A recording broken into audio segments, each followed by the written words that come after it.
Shalom, Bapak Ibu Saudara yang dikasihi Tuhan. Puji syukur kita bisa berjumpa lagi untuk kita sama-sama belajar firman Tuhan hari ini.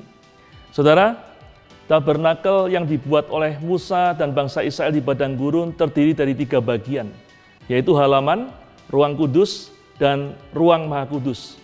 Halaman adalah tempat bangsa Israel mempersembahkan korban kepada Tuhan untuk mereka meminta pengampunan atas dosa-dosa mereka, sehingga mereka dibenarkan lagi di hadapan Tuhan. Karena itu saudara, suasana di halaman ini cukup gaduh saudara. Gaduh dengan suara binatang-binatang yang dibawa bangsa Israel untuk dikorbankan. Cukup gaduh dengan suara-suara bangsa Israel menyesali dosa-dosa mereka di hadapan imam-imam. Dan juga cukup gaduh dengan suara imam-imam mempersembahkan korban di atas mezbah. Sedangkan ruang kudus saudara, ruangan ini cukup hening, cukup sunyi, karena di tempat ini hanya imam-imam yang sudah dikuduskan yang bisa masuk, saudara. Imam-imam di dalam ruang kudus, mereka melayani Tuhan dengan cara mereka mempersembahkan roti sajian, mereka menjaga supaya pelita tetap menyala sepanjang malam, dan mereka menjaga supaya api di mezbah dupa tetap menyala, sehingga semerbak bau kemenyan selalu memenuhi ruang kudus. Saudara, sedangkan ruang maha kudus ini lebih sunyi, lebih hening lagi, saudara. Suara-suara di halaman tidak bisa masuk dalam ruang maha kudus. Dan di ruang maha kudus ini hanya ada satu benda, yaitu tabut perjanjian atau tabut Allah. Dan imam besar masuk 1 tahun sekali untuk meminta pendamaian buat bangsa Israel. Ruang maha kudus sebenarnya gelap saudara, tetapi diterangi oleh cahaya yang keluar dari tabut perjanjian. Nah saudara, apa hubungannya hal ini dengan hidup kita, dengan diri kita? Saudara, firman Tuhan dalam 1 Korintus 3 ayat 16-17 berkata demikian.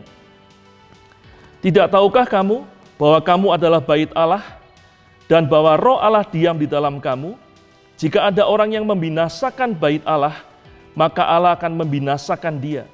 Sebab bait Allah adalah kudus dan bait Allah itu ialah kamu. Saudara, firman Tuhan mengingatkan kita, mengatakan kepada kita bahwa diri kita, hidup kita, tubuh kita adalah bait Allah. Dan karena itu Tuhan mau bertahta dalam diri kita, dalam tubuh kita, dan dalam kehidupan kita. Dan karena itu saudara, kita sebagai anak Tuhan yang mau bersungguh hati kepada Tuhan, kita harus mempunyai pengalaman yang dilambangkan oleh 3 bagian dalam tabernakel Musa ini. Kita harus punya pengalaman waktu kita ada di halaman, yaitu saat-saat di mana kita mulai sadar bahwa kita adalah orang berdosa. Kita mulai menyesali dosa-dosa yang kita lakukan. Dan kita mulai mencari Tuhan untuk minta pengampunan dari Tuhan. Tetapi saudara, setelah kita mengalami pengalaman ini, jangan tinggal di halaman terus saudara. Jangan hidup kita hanya sibuk untuk minta pengampunan dosa, lalu jatuh dalam dosa lagi, minta pengampunan lagi, jatuh dalam dosa lagi. Tapi kita dari halaman harus masuk ke dalam ruang kudus. Pengalaman di ruang kudus akan kita alami pada waktu saudara, dalam hidup kita, kita mulai bersungguh hati untuk mencari kehendak Tuhan, untuk mengetahui perintah-perintah Tuhan. Kita punya kerinduan untuk hidup benar di hadapan Tuhan. Sehingga apa yang Tuhan perintahkan, itu kita akan berusaha untuk dilakukan. Sedangkan apa yang Tuhan larang, kita akan jauhi dari dalam hidup kita. Itulah pengalaman ruang kudus, saudara. Tapi jangan hanya berhenti sampai ruang kudus. Mari kita bergerak maju sampai ke ruang maha kudus. Orang-orang yang sampai pada tahapan ruang maha kudus, saudara, mereka hidup hanya karena anugerah Tuhan. Artinya apa, saudara? Artinya mereka tidak memaksakan lagi kehendak mereka terjadi dalam hidup mereka. Mereka tidak memaksakan lagi keinginan mereka, cita-cita mereka, harapan mereka.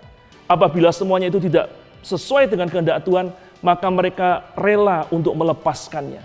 Sebaliknya, saudara, apapun kehendak Tuhan, rancangan Tuhan buat diri mereka, meskipun tidak sesuai dengan keinginan, harapan, meskipun sulit, nggak mudah untuk dilakukan, tapi mereka akan melakukannya. Mereka akan berusaha untuk taat dan tetap setia dalam melakukannya. Itulah tandanya orang-orang yang hidup dalam ruang maha kudus, yang hidup hanya karena anugerah Tuhan. Nah saudara, hari ini saya mengajak kita untuk merenungkan. Saat ini kita sudah sampai tahapan yang mana? Apakah kita masih di halaman?